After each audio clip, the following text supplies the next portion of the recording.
ګران لیدونکو تاسو ته سلام او درناوی وړاندې کوم. په افغانستان کې د فساد ډنډورې له 14 کلونو راهیسې غږول کیږي او دغه ډنډورې بیا د غربي هیوادونو لخوا ډېرې تر اوسه پورې غږول شوي.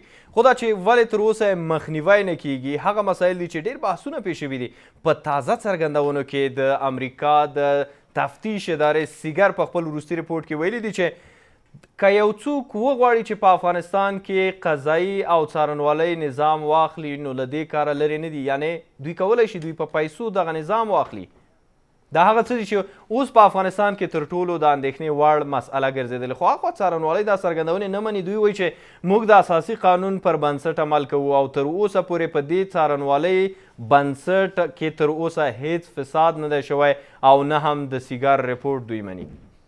دا هغه مسایل دي چې په همدې خپرونه کې به تر بحث لاندې ونیسو. راسره په سټوډیو کې همدا شیبه د ولسي جرګې غړی انجینیر ذکریا ذکریا او ترڅنګ یې د افغانستان د روڼتیا د څار بنسټ څیړونکی ښاغلی ناصر تیموري دی. به هر دوی شما خوش آمدید میگیم. ډیره زیاته مننه چې زموږ بلنه منلې. انجینیر صاحب پیل له تاسو څخه کوو. واقعا د افغانستان څارنوالۍ او قضا که څوک وغواړي په پیسو اخیستلی شي؟ بسم الله الرحمن الرحیم. اوسین صاحب تاسو ته او زمونږ ګډونوال او لیدونکو ته سلام. علیکم سلام. دا یو مبرهن واقعیت دی چې په افغانستان کې فساد بیداد کوي او په هر ساحه کې په هر ارګان کې فساد د یو فرهنګ او عادت په شکل جریان لري. هر څوک چې دغه واقعیت انکار کوي دا معنا لري چې تور ته سپین وایي او سپین ته تور. دا واقعیت ټولو ته معلوم دی. د افغانستان خلک هره ورځ تجربه کوي. د دغه ناخوالې د لاسه خلک چغې وهي. په خلکو باندې په ولس باندې ظلمونه راوادي. ناجایز کارونه جایز کیږي د پیسو په واسطه. او دغه مخصوصا پولیس، څارنوالي او قضا یعنی اصلي لامل د دغه عدم قانونمندي په مملکت کې دي او د دې کړنه د ناامنیتي سبب ګرځېدلی دي او خلک دولت نه واطن اخیستي دي او لرې شوي دي. ځکه چې د مظلوم کسان یا د مظلوم افغانانو حق طلب کیږي دوی ته عقده رامنځته کوي. دولت سره دوی عقدهمند کیږي او دغه بد وضعیت دی چې موږ ستاسو ګورو چې هره ورځ جنګ زور اخلي، دښمنان قوي کیږي. دا یو واقعیت دی. هیڅوک انکار نشي کولی چې په څارنوالۍ کې یا په پولیس کې څارنوالي دا نه مني. دوی وایي موږ د افغانستان د اساسي قانون پر بنسټ عمل کوو. تر اوسه هیڅ فساد دغه اداره کې نه دی شوی. که د افغانستان څارنوالۍ دا واقعیت ونه مني د دوی تحقیقات د دوی څېړنې غلط دی. یعنې دوی حقیقت ته باور نه لري.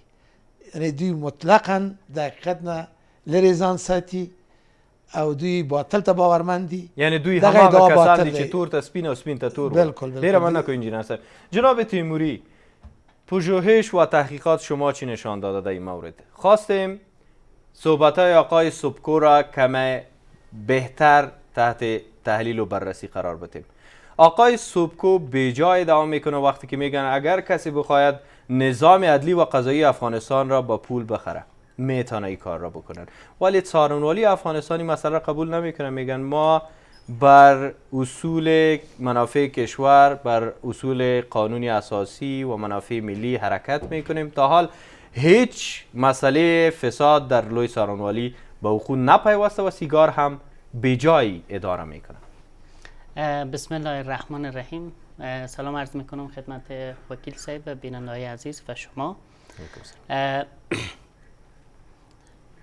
واقعیت همی هست که آقای سوبکو در یک مصاحبه با یک روزنامه انگلیسی همین بحث مطرح کردن. خیلی البته فرعی مطرح کردن. هنوز سیگار روی محاکم افغانستان کار جدی را انجام نداده، اما نهادهای دیگه به شمول دیدبان شفافیت افغانستان کارهای روی نهادهای عدلی قضایی افغانستان انجام دادن. اما به هر صورت اونا در اون مصاحبه گفتن که سیستم قضایی افغانستان رو میشه با پول خرید. تلویحاً به این معنا هست که فساد گسترده در این سیستم وجود داره و کلا شواهد دیگه هم سروی ها، بررسی هایی که روی سیستم قضایی افغانستان شده این نشان میده که بله در سیستم قضایی افغانستان فساد گسترده وجود داره. شما تحقیق نشان دادین در این مورد؟ و اگر نشان دادین چی نشان میده؟ آخرین قضیه‌ای که ما از سارنوالی افغانستان داریم، در 10 سال گذشته نهادهای کشفی که اونام به نحو جزء سیستم قضایی افغانستان هستند قضایای به کشف کردن و به سارنوالی افغانستان سپردن. یکی از این نهادهای کشفی اداره امنیت ملی هست. در 10 سال گذشته اداره امنیت ملی حدود 1200 دوسیه برای سارنوالی اینا جور کردن و برای سارنوالی فرستادن. اما در مرحله اول سارنوالی جواب اداره امنیت ملی در این زمینه نداده. یک قسمت از تحقیقات ما نشان میده. چرایش نشان ندادین؟ مسلما چرایش هم در اونجا آمده که چرا اداره لوی سارنوالی حرف میزنن. یکی از ادعاهای اداره لوی سارنوالی هست که ما تنها به رئیس جمهور پاسخگو هستیم. البته این حرف از اونا که معمولا برای ادارات دیگه میگن این غیر قانونی هست و خلاف قانون هست. اما در مورد همین 1200 قضیه‌ای که اداره امنیت ملی به سارنوالی فرستاده، حکومت وحدت ملی یک قسمت از کارهایی که کرده بودن یک نمونه کوچک از اینا گرفته بودن، چون کاپی‌های از این قضایا در اداره امنیت ملی هم بود. همون سمپل کوچک گرفتن رفتن اداره لوی سارنوالی دیدن که بله درست است، یک قسمت از قضایا از داخل اداره لوی سارنوالی گم شده یا در اداره لوی سارنوالی از بین رفته، که مسلما خود از این بیانگر چه هست؟ فساد است.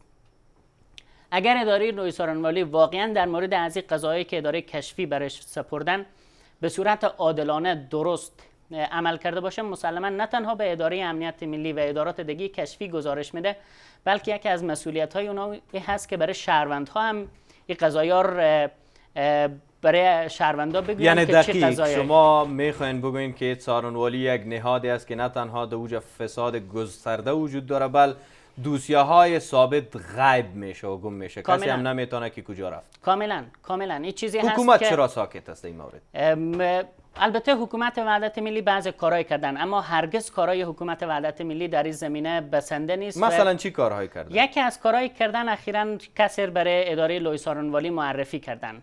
اما از حکومت وحدت ملی باید پرسید در این 1.5 سالی که آمدن در حکومت، آیا 1.5 سال نیاز است که فکر کنن که چه کسی باید به اداره لوی سارنوالی معرفی بشه؟ یکی از کمکاری‌های حکومت در مقابل اداره لوی سارنوالی هست. باز حکومت ادعا میکنه ما فساد از بین میبریم، غصب از بین میبریم و جرایم جنایی و غیره از بین میبریم. چگونه؟ متاسفانه حکومت وحدت ملی به شعارهای زیاده دادن و وعده های خیلی زیاده کردن و بعداً میشه که در جریان ازی بحث ما اشاره بکنیم. یک بود دیگه هم ما در افغانستان داریم، قوه مقننه افغانستان، به خصوص وقتی ما میبینیم در پارلمان ولسی جرگه هم تا حد مسئول است. چرا اونا ساکت بودن؟ چرا اگر صدایشان برآمده به حد نیست که باید پاسخگو باشه و همه روزه به موارد میپردازن که موارد پنداشته میشه که گویا غیر مهم است، ولی موارد مهمتر عقب مانده و کسی هم به او دخالت نمیکنه، نه صدای خود بلند میکنه. شما علتش در چی میبینین؟ خود قوه مقننه در این مورد چگونه عمل کرده؟ البته مسائلی که مربوط به قوه مقننه میشه وکیل صاحب تشریف نظر شما را خواستیم و نظر دیدبان شفافیت افغانستان. قوه مقننه افغانستان بعضی کارهای در این زمینه کردن، طوری که ما تحقیقات ما نشان میده و جستجوهای ما، بعضی از قوانینی که برای مبارزه علیه فساد است قوه مقننه اونا رو پاس کردن و به خدمت دولت قرار گرفته. اما در میان از این قانون ها، چون وظیفه اصلی قوه مقننه وکیل صاحب تشریف دارن پاس کردن قوانین هست، یکی از مشکلاتی که در افغانستان وجود داره اینه که ما فعلا همین وقتی قوانین زیر پا میشه مسئولیتش به کی برمیگرده؟ یک چیز رو اشاره بکنم، ما فعلا قانون مبارزه علیه فساد نداریم. یعنی در همین کل همین سالهای از زمان 2001 تا امروز که ما و شما قرار داریم، ما و شما قانون مبارزه علیه فساد که از مجرای پارلمان افغانستان پاس شده باشه نداره. البته چگونه عمل کرده؟ اگر در جمله کوتاه بفرمایید، خوب، بد، متوسط؟ مسلما توقع، یعنی یکی از توقعاتی هست که قوه مقننه حتما در قسمت یک قانون مبارزه علیه فساد میتونستن نقش ایفا بکنن، ولی نکردن. مسلما این چیزی هست که ما فعلا در دسترس نداریم. انجینر صاحب څرګندونې مو د ښاغلي تیموري واورېدې. دوی وایي چې په خپله مقننه قوې کې او په ولسي جرګه کې هم قانون ته نه یوازې چې درناوی نه کیږي بلکې کله چې قانون تر پښو لاندې کیږي دوی هم چوپه خوله پاتې کیږي. او په ځانګړې توګه کله چې موږ د افغانستان څارنوالۍ او قضا ته راګرځو نو په دې برخه کې تاسې هم عمل نه ده کړی. دا خبره تر کومه حده پورې واقعیت لري؟ او که تاسې خپل نظر وړاندې کوي دننه ولسي جرګه کې واقعا څارنوالي او قضا ته په کومه سترګه کتل کیږي او د دوی کړنې څنګه ارزول کیږي؟ ګوره افغانستان کې جنگ روان دی، مافیا په هر ساحه کې تسلط لري، حتی په ولسي جرګه حتی په ولسي جرګه ډېری وکیل صاحبان د مافیا په زور دغه سمت ته رسېدلي دي او دوی خامخا مافیا سره ځینې وکیل صاحبان اړیکې لري، سمپتي لري. یعنی د ولسي جرګې رئیس په ګډون داسې نشم مشخص نشم ویلی، مګر افغانستان سیستم کلا مافیایی سیستم دی. هر کله چې انتخابات کیږي په انتخابات کې فساد د مافیا لخوا نه، یا سیاسی مافیا ده یا جرمی اقتصاد مافیا لاسوهنې کوي، خپل کسان پارلمان ته راولي او دوی همیشه کوشش کوي چې دغه فاسد کسانو حامی اوسي. مګر یعنی دا د فساد یو بل دریم لاس دی، یو خوا څارنوالي یو خوا قضا، بل خوا بیا مقننه قوه چې پارلمان او بیا ولسي جرګه ده.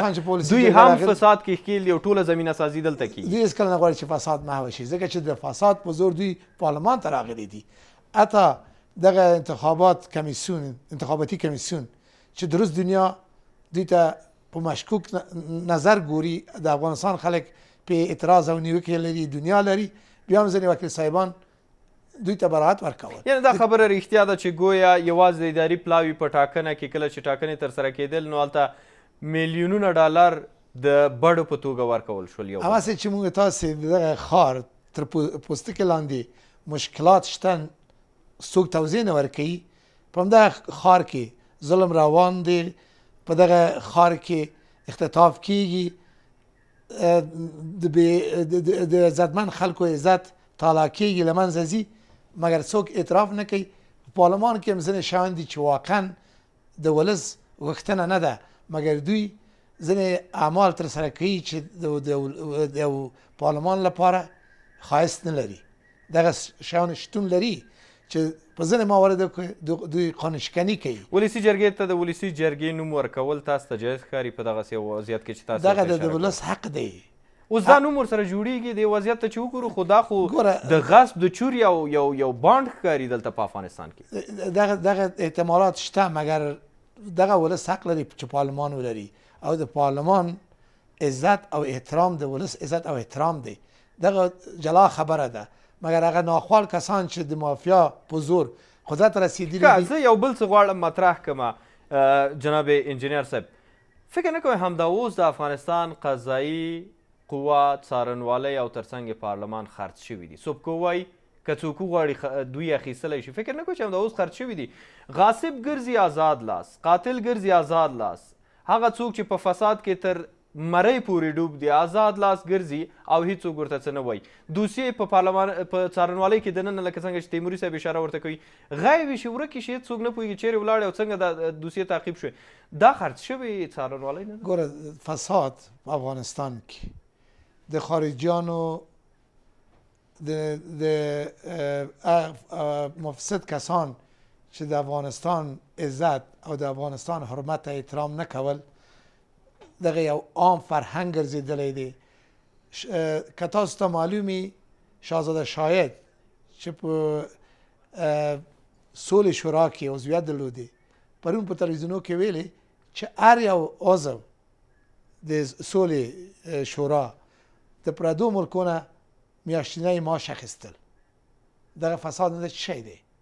په سوله کې فساد، په پولیس کې فساد، په قضا کې فساد، په څارنوالۍ کې فساد یو عام اخلاق دی. یعنی د افغانستان ټول دولت سړی کولی شي مطلقاً او اراده نشته چې دغه شی پر ضد مبارزه وشي. د کرزي په وخت کې دغه یو ښه اخلاق و چې وزیر میلیونر کېده، رئیس جمهور هم په افتخار کوله، په خپل وزیر هم افتخار کوله. هغه وخت پیسې وې د خارجیانو، در خانه پیسې راتلې افغانستان ته. اوس چې پیسې نشته، په وزارتخانو کې پیسې نشته، حتی ځینې وزیران علاقه نه لري چې په وزارتخانه کې پاتې شي.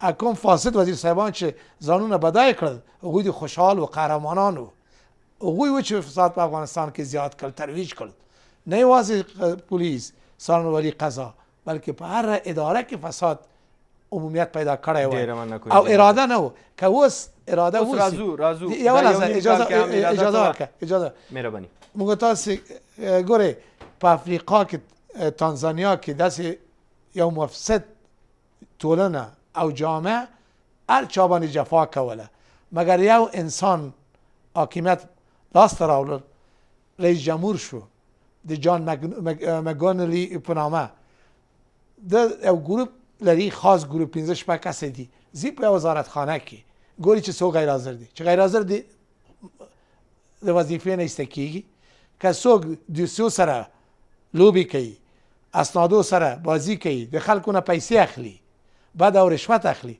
هغه خلک سمدستي له وظیفې نه ګوښه کیږي اوس په دغه حکومت کې څوک اراده لري و د غواړي له پارلمان نه د روسیې جرګې نه 15 شپږ کسه او په خپل رئیس جمهور څلور 15 کسه وټاکي دغه ګروپ باید یو وزارت خانه ته داخل شي اول ته خپل څېړنه شروع کړي که څوک غیر حاضر دي باید مطلقا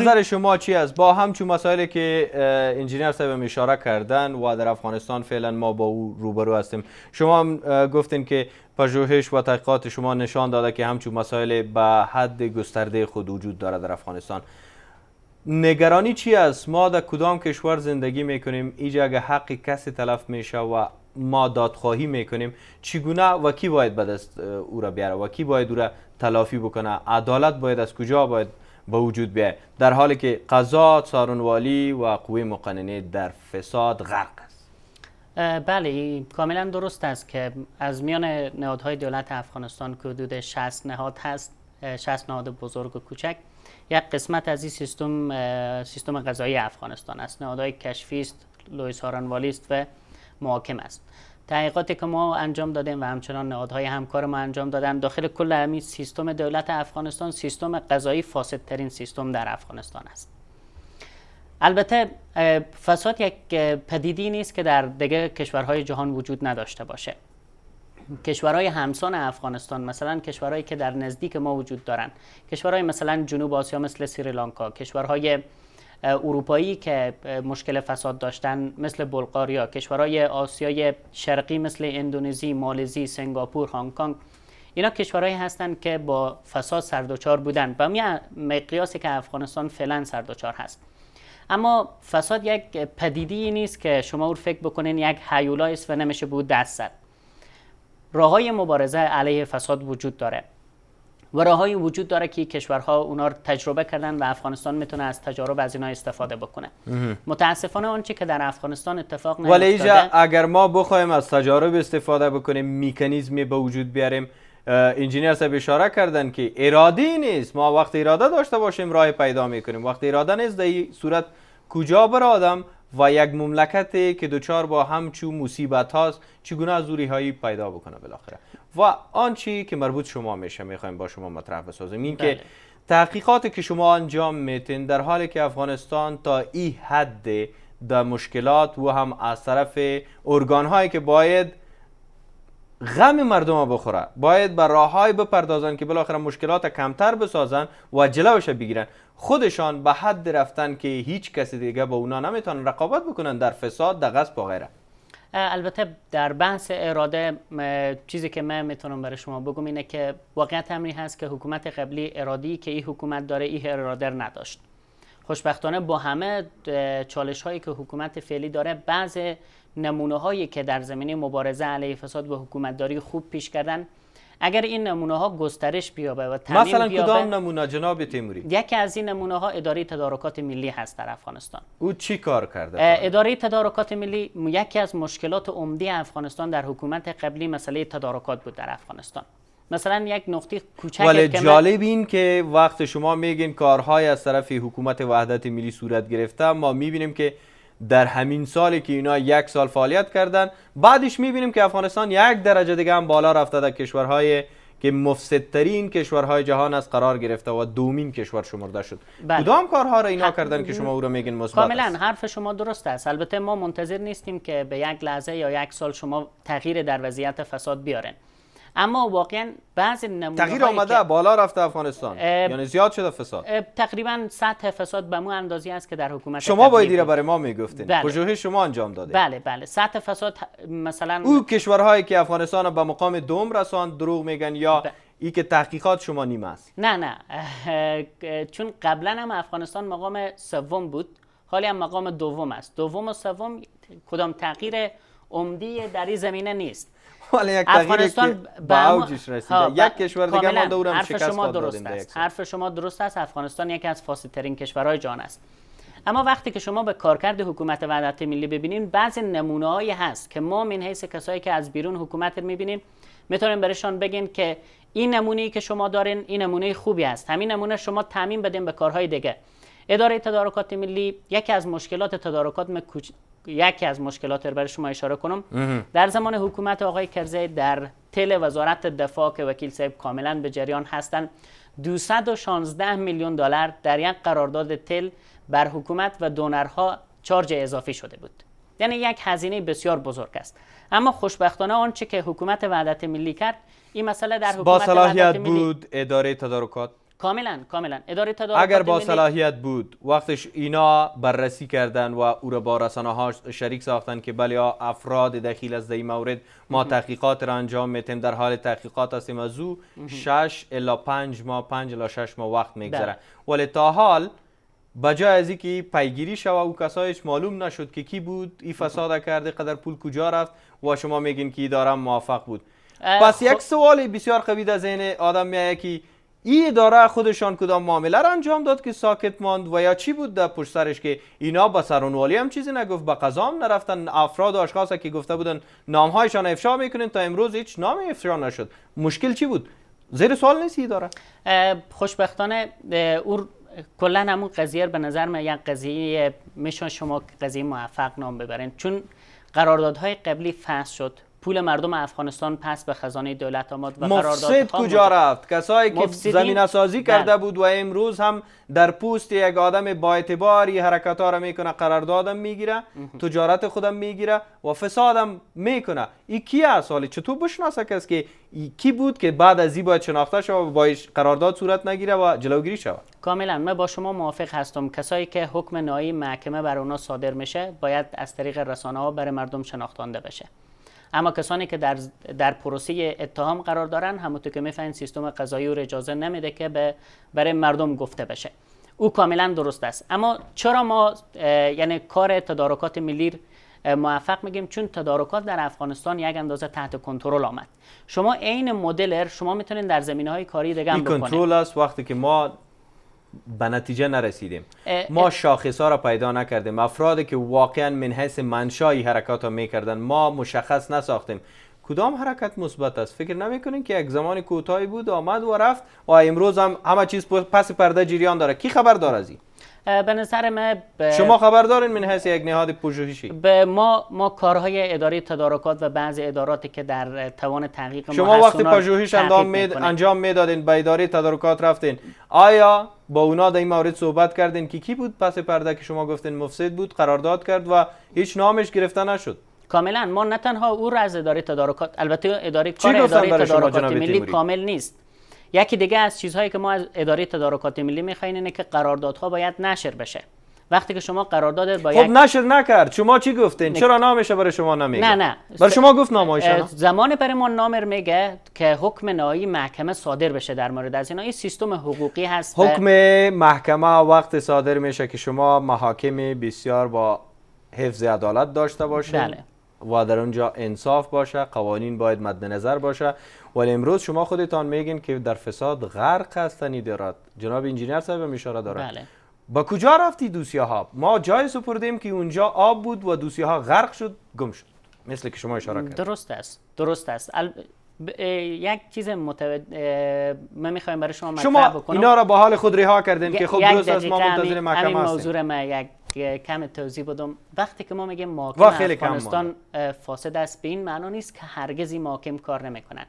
هیچ قضیه خب چی فساد کار در اینا کرد؟ فیصله شما نمیشه. میگین با محاکم رفت دوسیهشان 6 ماه 5 ماه 1 سال چه رقم دوسیه است جناب تیموری که بالاخره هیچ نتیجه نمیده، کسی هم رسوا نمیشه، کسی هم به اعمال جزایشان نمیرسه. دقیقاً سوالشان از انجینر صاحب میگیرم. انجینر صاحب یو دقیقه وخت لرو لاند ځواب په دې برخه کې راکړي. کله چې دوی وایي چې موږ په دغه بنسټونو باندې ستاسې نظر غواړم لکه د افغانستان د شفافیت یا روڼتیا د څار بنسټ، دوی څېړنې ترسره کوي، دوی چارواکو سره کینی، هغوی ورته وایي موږ محکمې ته بتمو، دوی ورته وایي صاحب صحیح ده بیا به راشو. په یوه ساحه کې دوی څېړنې کړي دي، تدارکات سمبولیک تغییر موندلی دی، مګر زموږ معادن اوس قاچاق توګه ځي خارج ته، هره ورځ په میلیونها ډالر افغانستان ته ضرر رسیږي. دغه فساد نه ده چې دی، دغه پارلماني اوس تجار شکایت لري چغې وهي، مستهلک اضافي د ملي یووالي حکومت به په دې وتوانېږي چې په یو راتلونکي بل کال کې د دغه مواردو فیصدي راکمه کړي؟ امکان نه لري. دوی ډېره زیاته مننه کوم. کور مادان انجینر صاحب، ګمرکاتو کې مشکل لرو. په همدې ځای کې خپرونه ډېره مننه کوم انجینر صاحب کور مادان. ګران لیدونکو تر بل پس از خبر چې ستاسو خدمت ته راځو، په پاک الله مو سپارم. خوشحاله شئ.